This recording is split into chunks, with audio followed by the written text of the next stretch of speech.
28절에서 21절 말씀의 스토리는 간단한 내용이어서 여러분들이 충분히 잘 이해를 하실 줄 압니다. 우리는 이 본문 속에서 하나님께서 서가를 통해서 이런 환상을 보여주신 뜻이 무엇인가, 이 환상을 통해서 무엇을 말씀하시고자 하시는가 하는 것에 우리가 초점을 맞출 필요가 있을 것입니다. 하나님께서는 앞서서 서가랴 선지자에게 증거하신 것을 확증하기 위해서 또 다른 환상을 보여주셨습니다. 한밤중에 8번의 환상을 보여주셨는데 그 중에 두 번째가 오늘 우리가 읽었던 본문의 말씀입니다. 이 둘째 환상은 앞에서 본 첫째 환상과 내용적으로 서로 연결되어 있습니다. 말하자면 첫 번째 환상의 부족을 보완하는 성격을 갖고 있습니다. 여기서 유다와 이스라엘과 예루살렘을 해친 서방의 원수들이 네 뿔로 상징되어 있습니다. 뒤이어서 네 대장장이들이 나타나서 그것들을 멸하는 환상이 바로 지금 서가랴가 본 환상입니다. 이 환상은 첫 번째 환상과 연결됨으로써 예루살렘, 즉 시온은 재건될 것이고 또 안전하다고 생각하고 있는 열방은 오히려 다 멸망할 것임을 전하고 있는 말씀입니다. 이것은 하나님의 백성들을 괴롭힌 원수들이 어떻게 멸망할 것을 또 멸망될 것을 보여줌으로써 이스라엘 백성들을 위로하고 격려하기 위해서 보여주신 환상입니다. 제가 이 서가랴 말씀을 첫 번째 말씀을 통해서도 알려드렸던 것처럼 꿈과 환상, 특히 이 꿈이라고 하는 것은 생생한 상태에서 맑은 정신 가운데 주어진 것이기 때문에 이 환상이라고 하는 것은 정말 평생에 잊을 수 없는 너무도 생생하고 확실한 그러한 하나님으로부터 온 계시이기 때문에 이 환상을 통해서 주어진 계시에 대한 확신과 또한 그것으로 인해서 주어진 감동은 그 어떤 다른 계시들을 통해서 주어진 것보다 더욱더 확신과 또한 그 사실에 대한 명백한 신뢰가 주어질 수 있는 그런 계시입니다. 하나님께서 서가랴에게 이런 환상을 통한 계시를 주셨기 때문에 그래서 이러한 환상을 통한 계시는 더더욱 이 계시를 통해서 주어진 내용들은 이스라엘 백성들에게 큰 위로와 격려가 될 수 있는 말씀입니다. 특별히 두 번째 환상은 네 뿔에 초점이 놓여 있습니다. 고대 근동에서 뿔은 힘과 자부심의 상징이었습니다. 이 네 뿔은 다니엘서의 예언에 나오는 것과 같이 바벨론, 메데, 바사, 메데, 바사는 나중에 페르시아로 합쳐지죠. 그리고 헬라, 그리고 로마 제국이거나 또는 아수르나 바벨론이나 애국 또는 바사일 가능성이 많습니다. 네 뿔은 역사의 어느 시대가 되었든 간에 하나님의 백성을 박해하고 또한 자신 스스로를 높이는 세상의 모든 권력을 지칭하고 있는 것이 바로 이 서가랴에게 주신 환상에서 말하는 네 뿔들입니다.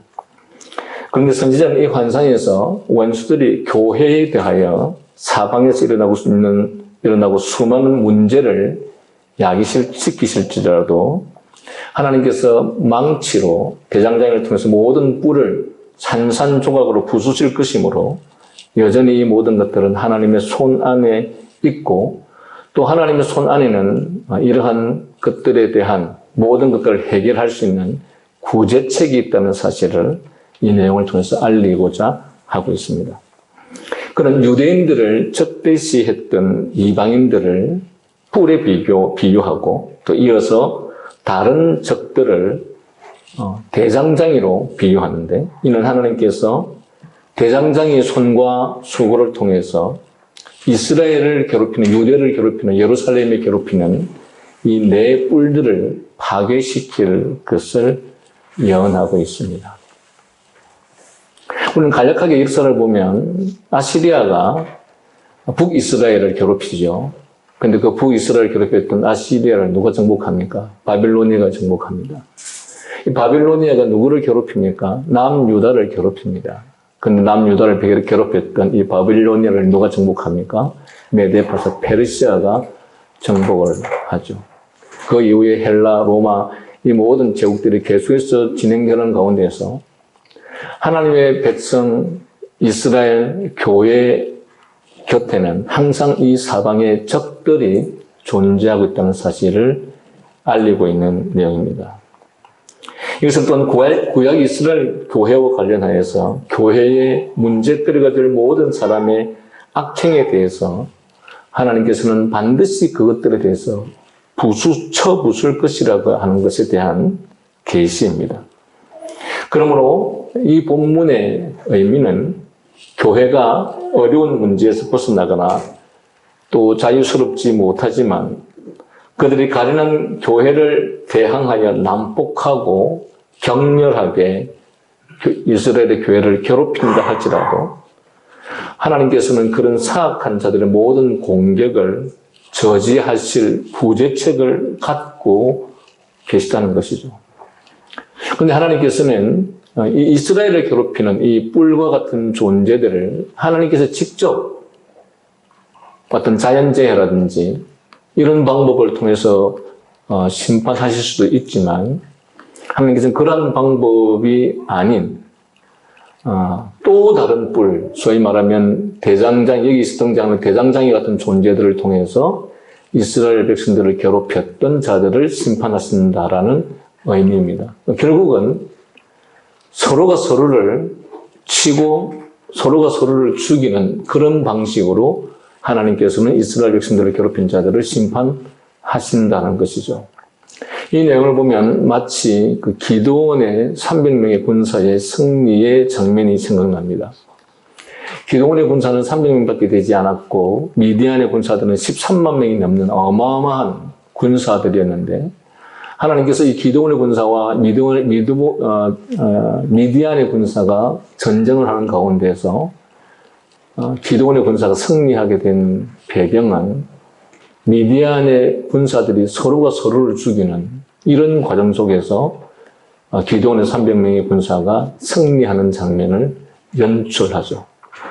나중에 300명 기드온의 군사들은 미디안의 군사들이 서로서로 죽이는 과정 속에서 소위 말하면 전쟁이 끝나갈 무렵 그들을 정리하는 일밖에 하지 않았던 그런 역할을 했던 것이 기드온의 300명의 군사들의 역할이었던 것이죠. 다시 말하면 하나님께서 당신의 백성 이스라엘 교회를 괴롭히는 자들을 심판하시는 방법이 하나님의 직접적 방식도 있지만 이렇듯 또 다른 세상의 적들, 또 다른 하나님을 경외하지 않는 그 적들이 서로가 서로를 죽이는 방식으로 하나님께서 당신의 백성들을 괴롭힌 자들을 심판하신다라는 내용입니다.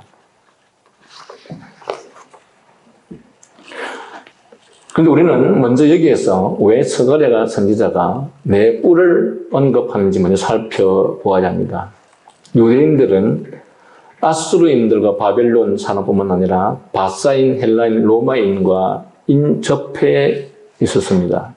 우리는 이러한 사실을 다른 곳에서도 찾아볼 수 있는데 다니엘 선지자는 4개의 주요 왕국이 나타나리라는 것을 아주 명백하게 다니엘 2장 32절을 통해서 보여주고 있습니다. 이로써 하나님께서는 명백하고 잊을 수 없는 심판의 신뢰를 보여주실 의도를 갖고 계시다는 것을 계시를 통해서 다니엘서를 통해서 말씀해 주셨죠. 마찬가지로 역시 스가랴 선지자도 위와 같이 보여주신 계시를 아수르인, 갈대아인, 모압과 수리아인 등을 지칭하기도 하는데 어쨌든 스가랴 선지자는 그것의 사방에서 일어났으므로 네 뿔이었다 말합니다. 이 네 뿔이라고 하는 것은 동서남북을 표현하는 것이죠. 동서남북 하면 사방을 이야기하는 것이죠. 사방이라고 하면 온갖 곳에서, 모든 곳에서 이스라엘의 적들이 온 사방에서 이스라엘을 치료하고 이스라엘을 괴롭히는 장면을 가르치고 있습니다. 이 계시의 뜻은 우리는 유대인들이 한쪽에서만 공격의 위험을 당했던 것이 아니라 동서남북에서 시달렸다는 것을 알게 합니다. 이와 같이 유대인들을 대항하여 적들이 사방에서 힘과 무력으로 그들이 서로 연합했고 또 세상의 사방, 즉 유대인들을 둘러싸는 모든 지역으로부터 전쟁의 기운이 야기되었으므로 선지자는 그들이 네 뿔에 의해서 유다와 이스라엘과 예루살렘이 흩어졌다라고 그렇게 표현하고 있습니다. 그런데 하나님께서는 이러한 것들이 유대인들을 징계하고자 하신 채찍임을 알도록 하기 위해 유대인들에게 적의를 가지고 있는 그들을 침략하게 만드신 하나님의 은밀한 섭리였다고 말씀하고 있습니다. 그리고 이런 대단한 세계 역사가 결국은 하나님의 주권과 섭리에 의하지 않고는 결코 일어날 수 없고 또 그들이 하나님의 주권과 섭리에 의하지 아니하고서는 아무것도 할 수 없었음을 가르치고 있습니다. 우리는 세상의 역사를 바라보면서 그 역사들이 어떤 권력자들의 야욕이나 또한 권력자들의 결정에 의해서 모든 것이 일어난다고 생각할 수 있습니다. 그러나 하나님의 주권을 가르치는 성경의 가르침은 세상의 어떤 권력자도 하나님의 허락 없이 하나님의 섭리를 벗어난 상태에서 그들이 행할 수 있는 것들은 아무것도 없습니다. 왜냐하면 여러분 잘 아시는 것처럼 그 보잘것없는 공중에 나는 새 한 마리조차도 하나님의 허락 없이 떨어지지 아니하는 것이 하나님의 섭리요 주권적 역사라고 한다면 그렇다면 그 말씀을 하시면서 주님께서는 하물며 너희일까 보냐라고 하면서 사람을 이야기하죠. 그런데 그 사람들의 모임, 사람들의 공동체의 문제, 그 공동체의 문제를 권력자들에 의해서 무엇인가 이루어질 때 그것이 어떻게 하나님의 주권적 역사에 의하지 않고 이루어질 수 있느냐. 그런 일은 없다라고 하는 것이죠. 그러므로 그 어떠한 것도 하나님의 주권적 역사와 섭리 없이는 일어나지 않는다라고 할 때에 그들은 불신자이든 신자이든 간에 모두가 하나님의 주권 아래는 종에 불과하다는 사실입니다. 하나님께서는 서가랴 선지자에게 대장장인 4명을 보여주셨습니다. 당시 유대인들은 사면에서 압박당했기 때문에 하나님께서는 이러한 환상을 통해서 유다를 향한 충분한 구제책을 가지고 계시다는 것을 보여주는 장면임을 서가랴 선지자는 깨달았습니다.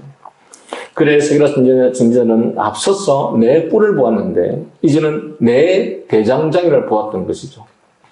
이 네 대장장의 등장은 하나님께서 모든 무질서와 그로 인한 고통과 소동을 저지할 수단을 즉시 찾을 수 있음을 언제든지 그러한 수단을 통해서 그들을 제지할 수 있음을 선지자에게 가르쳐주고 있는 내용입니다.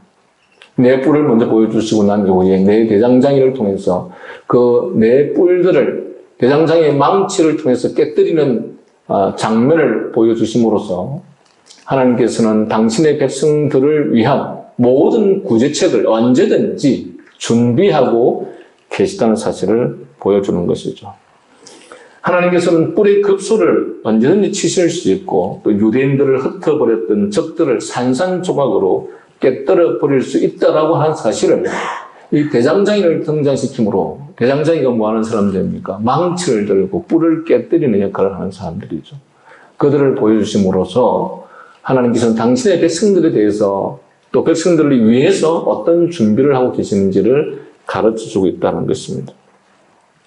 그러므로 만일 바사인과 메대인이 하나님께서 바벨론이라는 뿔을 쳐 부수기 위해 고용한 대장장이가 아니었다면 어떻게 그처럼 메대 바사, 즉 페르시아가 바벨론을 멸망시킬 수 있었겠습니까?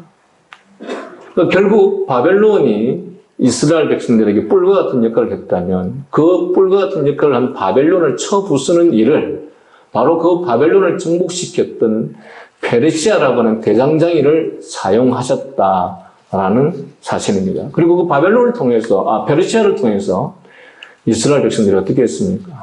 70년의 포로 생활에서 하나님께로, 이스라엘로, 유대로 다시 돌아오게 하는 하나님의 은혜를 맛보게 된 것이죠. 결국은 하나님께서는 같은 이방인들을 통해서 한 이방인 세력은 이스라엘을 괴롭히는 자들이 있다면 그 이스라엘을 괴롭히는 그 자들을 또 정복하고 구속되는 역할 역시 이스라엘의 적인 이방을 통해서 하셨다는 사실입니다.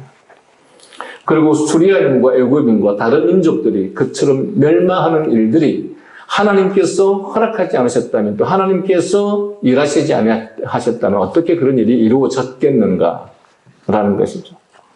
이것은 저들 대장장이들이 유다를 공격하는 뿔들을 위한 뿔의 역할을 하는 뿔이었기 때문에 그렇다라는 것입니다.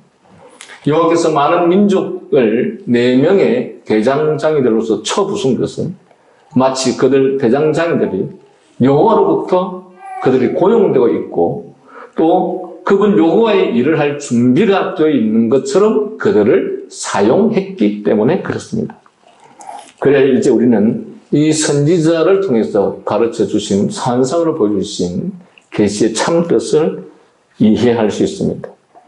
선지자는 하나님의 영이 자기에게 이스라엘 백성을 격려하고 활력을 불어넣도록 직무를 맡기셨기 때문에 이 예언을 통해 이스라엘 백성에게 말씀하고 있는 내용이지만 사실은 여기에는 이 스가랴 선지자를 통해서 이스라엘 백성들에게만 말씀하는 것이 아니라 오늘날 우리의 교회에게도 동일하게 말씀하고 있는 내용이라는 사실을 가르치고 있습니다. 성경의 모든 내용들이 그 당시의 사람들에게만 적용되는 것이라면, 그 당시의 사람들에게만 말씀하는 것이라면 사실 오늘 우리는 이 성경을 배울 필요도 없고 성경 말씀을 들을 이유도 없습니다. 모든 성경은 그 시대의 사람들뿐만 아니라 후대의 사람들에게 동일하게 주어지고 적용되는 것이기 때문에 그래서 성경이 진리인 것입니다. 진리는 시대를 막론하고 언제나 진리입니다. 시대가 변했기 때문에 무엇이 바뀌었다, 시대가 변했기 때문에 무엇이 달라져야 된다고 한다면 그것은 이미 진리가 아닌 것이죠. 오늘날 이 시대의 사람들이 예배가 바뀌어야 한다, 시대가 변했기 때문에 그렇다, 예배의 방식이 바뀌어야 된다, 시대가 변했기 때문에 그렇다 라고 한다면 이미 그 예배에 대한 개념은 진리가 아닌 것이죠. 하나님의 진리는 언제나 진리입니다. 시대를 막론하고. 전도서가 우리에게 말하고 있는 것처럼 과거에 있던 것이 이제 있고 지금 있는 것이 과거에 있었다, 역사는 돌고 돈다라고 함으로써 진리는 변하지 않는다라고 말씀하고 있는 것입니다. 그래서 이러한 것이 오늘날 교회의 상황이 마치 거울 안에 비추인 것처럼 선지자를 통해서 말씀하고 있는 것입니다. 그리고 실제로 오늘날 교회 안에도 이러한 일들은 일어나고 있는 현상이기도 하기 때문에 그렇습니다. 그러므로 우리는 이 스가랴 선지자가 환상을 통해서 보았던 것처럼 우리 또한 세상이 동서남북으로 사면에서 교회에 대항하여서 난폭하게 날뛰고 산안폭풍과 비바람이 동쪽에서뿐만 아니라 서쪽에서도 불어올 것에 대하여 끊임없이 염려할 수밖에 없는 그런 상황들이 주어진다라고 하는 것입니다. 그런데 그러한 상황 속에서 우리는 염려하지 말라는 것입니다. 왜? 하나님께서 이 네 뿔과 같은 자들이 교회를 괴롭히고 난폭하게 교회에게 고통을 주고자 하는 상황이 온다 할지라도 하나님은 또 한 대장장이와 같은 자들을 통해서 그 뿔과 같은 존재들을 무너뜨릴 것이기 때문이라는 사실입니다. 그러나 분명한 것은 우리가 여기서 분명히 알 수 있는 것은 이스라엘 교회에 사방에 적이 있었던 것처럼 오늘날 교회에도 사방에 적이 있다는 사실입니다.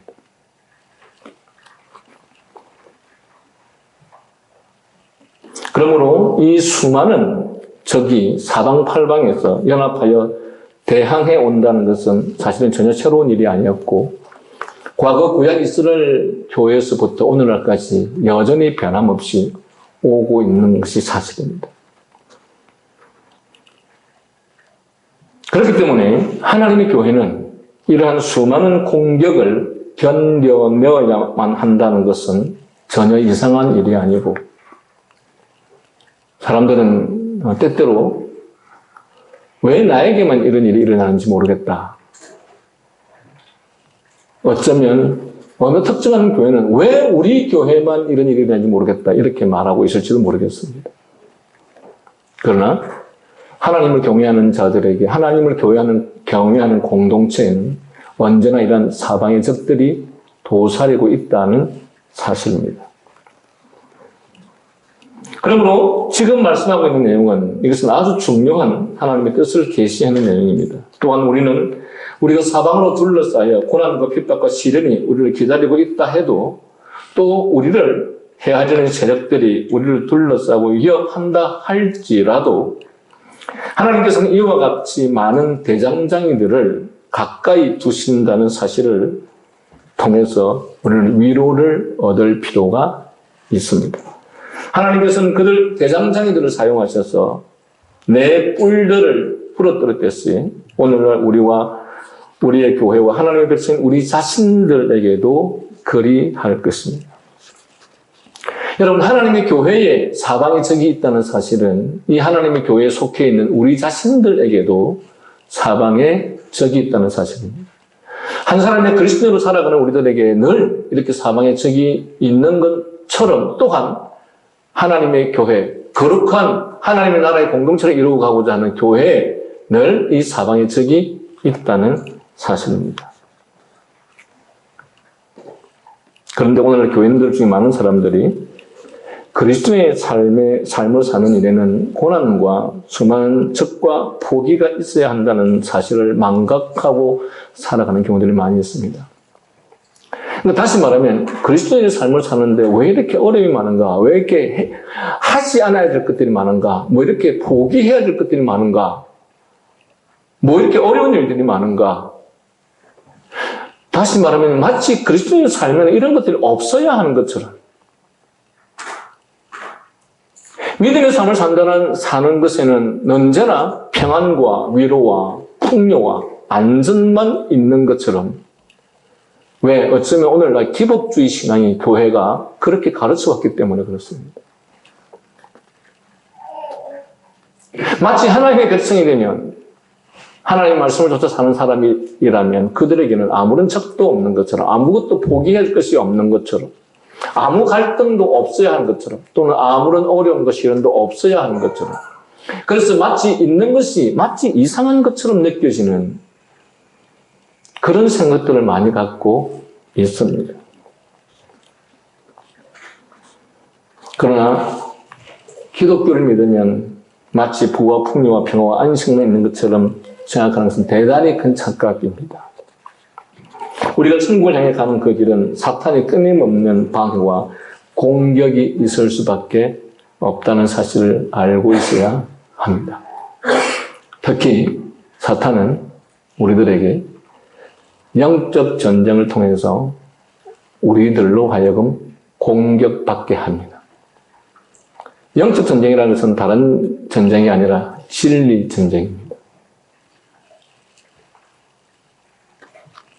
성령의 사역은 진리를 비추는 사역입니다. 하나님의 말씀을 빛나게 하는 것이고 하나님의 말씀을 깨닫게 하는 것이 성령의 사역입니다. 그렇다면 사단과의 영적 싸움에서 가장 핵심은 뭐냐면 바로 진리 전쟁입니다. 아담과 하와가 처음 하나님께로부터 창조되었을 때 사탄과의 영적 전쟁이 시작되었습니다. 그 영적 전쟁에서 어떤 일이 벌어졌습니까? 하나님의 진리를 교묘하게 변질시켜서 아담과 하와로 하여금 착각하게 만들어서, 그래서 그 거짓된 진리에 넘어가도록 만들었던 것이죠. 오늘날 교회를 무너뜨리는 것도 바로 이러한 진리 전쟁, 즉 영적 전쟁을 통해서 사탄은 우리를 공격해 올 것입니다. 그런데 이 영적 전쟁의 문제에 있어서 사람들은 진리를 올바르게 이해하지 못함으로 말미암아 마치 그리스도의 삶은 아무런 고난 것이 이런 데 오지 않고 사방의 적들로부터 공격도 당하지 않고 모든 것이 평안하고 안정되어 있는 것처럼 그렇게 배우게 만들고 또한 교육받게 만들어서 그리스도의 삶에 어떤 고난이나 시련이 마치 무엇인가 잘못된 것처럼 생각하게 만드는 것이죠. 스가랴의 이 언어적 표현은 아주 극단적인데 실제로 이스라엘에게 뿔의 역할을 했던 나라들은 이들 나라들의 뿔에 거칠고 가혹한 행위가 유대인들에게 무서운 것이었기 때문에 그렇습니다.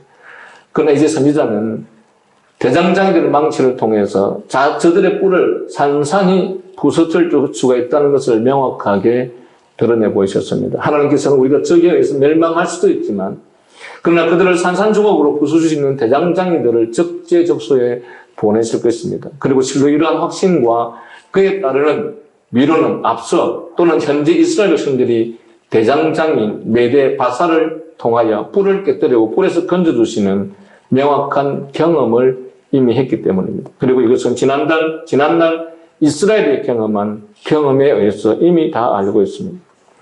순전하게 하나님을 섬기는 소수의 사람이 적들의 명의와 단합과 결계도 불구하고 계속 존재하게 되는 일이 어떻게 가능한가 한 것인가. 그것은 여호와께서 스가랴에게 보여주신 환상이나 지난날 여호와께서 당신의 백성들을 향해서 하신 일들로 보아서 명백합니다. 즉 하나님께서 대장장이를 통해서 그 뿔을 지켜주셨다는 것입니다. 그러므로 우리가 오늘날 이 세상의 상황을 살펴본다면 교회에 대항하여 분노를 드러내지 않았던 성읍, 교회를 향해서 분노를 드러내지 않았던 민족, 왕국, 군주가 하나도 없었음을 발견하게 될 것입니다. 그러면 수백 번이라도 한숨에 쓰러들 수 있었던 교회에 대항하여 그들이 힘을 쏟지 않고 교회를 무너뜨리지 않은 이유가 무엇입니까? 그것은 바로 하나님께서 그들 뿔들이 하나님의 교회를 무너뜨리지 못하게 했기 때문에 그렇습니다. 반면 뿔들이 하나님의 교회를 향해 갖는 수법과 방식으로 무너뜨리고 하는 악행을 저지를 때 하나님께서는 대장장이를 이용해서 망치로 뿔을 쳐부시지 아니하셨다면 어떻게 이 나라가 저 나라에서 멸망받고 이 나라가 저 나라에서 정복당하는 일이 어떻게 발생할 수 있었겠느냐라고 말하는 것이죠.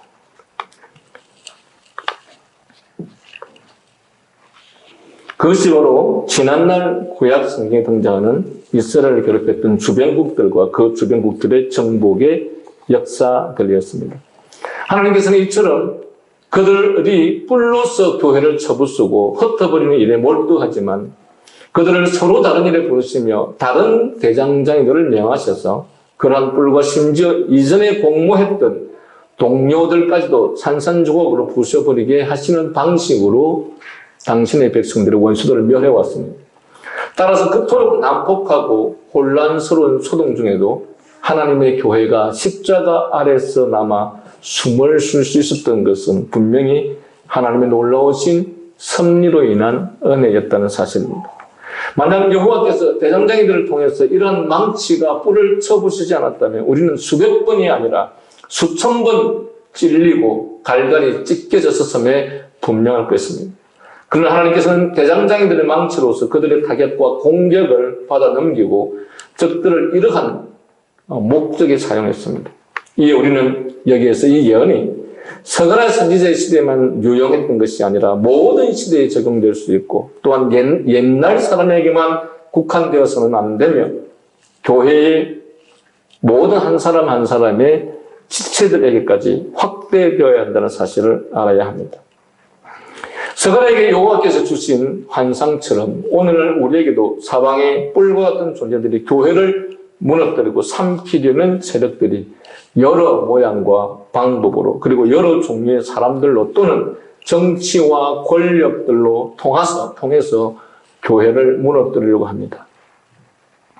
원래 정치, 권력, 국가는 하나님께서 어거스틴의 표현을 붙이자면 두 왕국을 세상에 세우셨는데 하나는 교회라는 왕국을 세웠고 하나는 세상이라는 정부 왕국을 세웠습니다. 하나님의 교회를 통해서 세상을 하나님 나라를 만들어가는 역할을 하고 세상이라는 왕국 정부를 통해서 교회를 지키고 예배를 보호하기 위해서 하나님께서 세상이라는 정부를 세우셨습니다. 그런데 이 부패하고 타락한 세상 세대 권력은 이러한 세력들은 이런 하나님의 명백한 소명에도 불구하고 그 역할을 하지 않고 오히려 하나님의 뜻과 명령을 거역하고 무시한 채 모든 영역에서 하나님 나라를 무너뜨리려고 하고 있습니다. 그런데 사실 더 심각한 것은 그런 정치 권력자들이 또는 정부가 교회를 무너뜨리려고 하고 진리를 무너뜨리려고 할 때에 더 심각한 문제는 국민들이 그 일에 동조하고 있다는 사실입니다. 하나님의 교회가 성도들이 그들의 일에 여러 방면으로 동조하고 있습니다. 오늘날 이 대한민국 같은 경우에도 낙태라든지 에이즈라든지 동성연애라든지 성전환 수술이라든지 권위에 대한 불복종의 사상들이 난무하게 만드는 것이라든지 결혼이라든지 이혼이라든지 모든 영역에 있어서 오늘날 이 땅의 법과 제도들이 성경의 원리에 반하는 것으로 진행되어져 가고 있습니다. 그런데 더 중요한 것은 교인들 중에서 또한 성도들이 이 일에 동조하고 있다는 사실이 더욱더 심각한 문제입니다. 하나님의 원리, 하나님의 진리에 어긋나는 일들이 일어나고 있으면 그것들에 대해서 반대해야 되는데 그것들을 추진하는 사람들을 동조하고 있다는 것이 더 심각한 문제인 것이죠. 이렇듯 오늘날 세상은 교회를 끊임없이 무너뜨리려고 하고 있습니다. 그것이 바로 이 성경이 말하는 사방의 적들이고 뿌리인 것입니다. 우리는 분명히 이것을 알아야 합니다. 하나님의 백성, 하나님의 자녀들에게는 무슨 뿔들이 사방에서 기다리고 있다는 사실을 말합니다. 하나님의 백성이라면 그저 아무 시련도 고통도 고난도 없이 살게 될 것이라고 생각한다면 심각한 착각입니다. 우리가 구원을 향해 천국을 향해 가는 길에는 수많은 뿔들이 우리를 공격하고 삼키려고 하고 있습니다. 혹시 여러분이 철로역정을 읽어보셔서 아시겠지만 하나님 나라를 향해서 구원을 향해서 가는 당신의 백성의 삶 속에는 끊임없는 고난과 시련이 주어지게 되어 있다는 사실입니다. 물론 구원이라고 하는 것은 그냥 선물로 주어집니다. 그러나 그것을 이루고 지키는 과정 속에는 수 없는 시험과 핍박이 기다리고 있다는 사실입니다. 그리고 또한 이런 온갖 세력들을 통해서 우리를 공격하게 된다는 사실입니다. 여러분, 우리를 향한 공격은요, 실제로 우리들에게 무력을 통한 공격도 있지만 그리스도인들이 살아야 되는 진리, 순종해야 되는 진리, 그리스도인이 살아야 할 가치관과 정반대되는 그런 법과 제도들이 주어짐으로써 무력이 아니라 가치관의 문제 때문에, 사상의 문제 때문에 도저히 이 땅에 살 수가 없는 그런 상황들을 만들어가는 것이죠. 그래서 많은 사람들이 기독교를 포기하거나 또한 기독교 신앙을 갖기는 갖되 소위 말하는 폼만 갖는 것이죠. 교회 안에서 온갖 비성경적인 원리들이 난무하게 되는, 그러면서도 그들이 교회라고 하고, 그리고 이후에 다른 진리를 쫓아서 살아가는 그리스도인들을 공격하는 사람들이 다른 사람이 아닌 바로 교회 안에 있는 진리에 근거하지 않는 가치관을 가진 사람들이 바로 공격자가 되는 것이죠. 그러므로 그리스도의 삶 속에 이러한 공격들이 없다고 생각하는 것은 대단히 큰 오산입니다. 어쩌면 우리가 그리스도인이라고 신자라고 하는 삶을 살면서 아무런 시련도 또한 누구로부터도 위협도 받고 있지 않고 산다면, 누구로부터도 우리를 어떤 갈등을 갖게 만드는 그런 상황에 주어지지 않게 되었다고 한다면 그는 아마 그리스도인이 아닐 가능성이 많을 것입니다. 경건의 모양은 있지만 경건의 능력은 없는 사람. 입으로는 그리스도를 말하고 입으로는 믿음을 말하지만 실제로는 전혀 믿음의 삶을 살지 않는 사람. 왜냐하면 진정한 그리스도인에게는 우리가 영생을 누리는 그 순간까지, 천국에 가는 그 순간까지 이 땅에 사탄이라는 존재가 존재하기 때문에, 그리고 그 사탄이라는 존재는 교회를 향해서도 우리 개인을 향해서도 사방의 적들로 항상 우리에게 다가오기 있기 때문에 그렇다는 것입니다. 그러면 우리는 이런 사방의 적들 때문에 우리는 항상 긴장해야 하고, 또한 싸워야 하고, 싸울 준비를 해야 하고, 또한 말씀으로 무장해야 합니다. 그저 아무 어려움 없이 고통 없이 구원의 길을 간다고 생각하면 대단히 큰 착각입니다. 오늘날 거짓된 잘못된 복음들이 그저 입으로만 믿습니다라고 하면 구원을 받는 것처럼 가르쳐 놓아서 실제로 그들의 행위를 통해서, 삶을 통해서는 믿음 있는 자의 삶을 살지도 않고 있음에도 불구하고 입으로만 그렇게 고백하면 그것이 곧 믿음인 것을, 성경은 분명히 우리에게 입으로 시인하라고 말하지만 동시에 참된 믿음은 행함이 따르는 믿음이라고 야고보서를 통해서 분명히 말씀하고 있음에도 불구하고 한쪽 말씀만 가지고 믿음을 이야기하는 이 모순된 가르침들이 얼마나 많은 교회들 안에서 일어나고 있는지 모릅니다. 그러므로 우리가 정말 두려워해야 될 것은 사방의 적들을 두려워하고 무서워하기보다 우리의 믿음 없음과 순종치 않음을 정말 두려워하고 무서워해야 합니다. 우리가 망하게 되는 것은 사방의 적들 때문에 망하는 것이 아니라, 왜? 우리가 믿음을 쫓아서 살아가면 하나님께서는 반드시 사방의 적들이 있기는 하지만 그 사방의 적들을 언제나 지켜주실 것이기 때문에 그렇습니다. 그러나 구약 이스라엘이 망했던 것은 사방의 적들 때문에 망한 것이 아니었습니다. 구약 이스라엘이 망했던 것은 자기들이 믿음대로 살지 않았기 때문에 망했던 것이죠. 하나님께서 사방의 적들이 뿔의 역할을 하게 하셨던 것은 당신의 백성들이 믿음을 쫓아 살지 않았기 때문에 그랬던 것이죠. 사방의 적들이 우리가 구원을 받는 그날까지 항상 존재하고 또한 우리를 끊임없이 위협하지만, 그러나 우리가 그리스도의 품 안에, 그리스도의 명령 아래 살아간다면 그 어느 누구도 우리를 공격하지 못할 것입니다. 왜? 세상의 주권자는 하나님이시기 때문에 그렇다는 것입니다. 그러므로 여러분이 그리스도의 삶을 살면서 사방에 이렇게 적들이 많고 사방에 이렇게 그리스도인을 공격하고 교회를 공격하는 자들이 많기 때문에 불안해하고 두려워 떨어해야 하는가? 아닙니다. 그것이 우리의 두려움과 불안의 요소가 될 수는 없습니다. 우리가 정말 불안하고 두려워해야 될 부분은 우리가 하나님에 대한 전적 신뢰가 없는 삶입니다.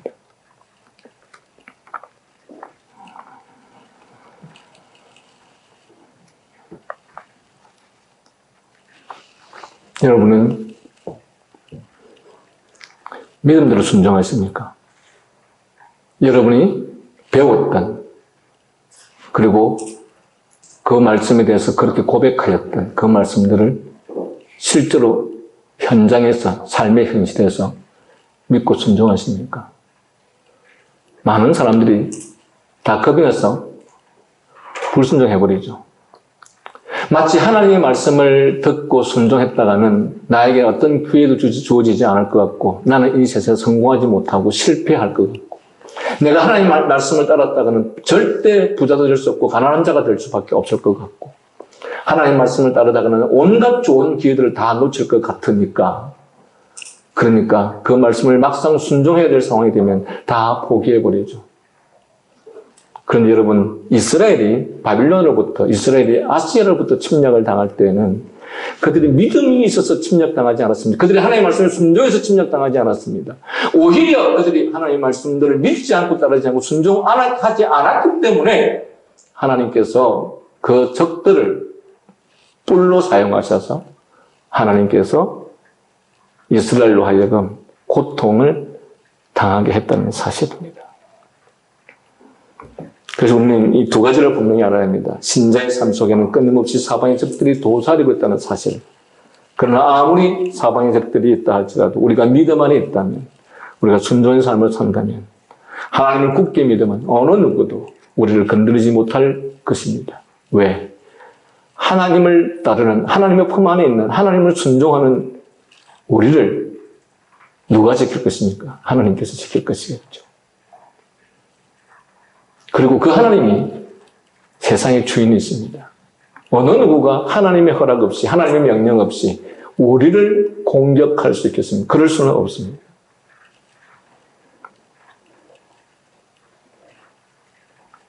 그러므로 우리들은 두 가지 사실을 분명히 알아야 됩니다. 우리의 삶 속에는 늘 사방의 적들이 있다. 그러나 그 아무리 많은 사방의 적들이 있다 할지라도 우리가 그리스도 안에 있으면, 믿음의 삶을 살면, 말씀 안에서 순종하는 삶을 살면 하나님이 그 수많은 적들이 아무리 활기를 친다 할지라도 막아주실 것이고, 아니 하나님께서 활기를 치지 못하게 하시죠.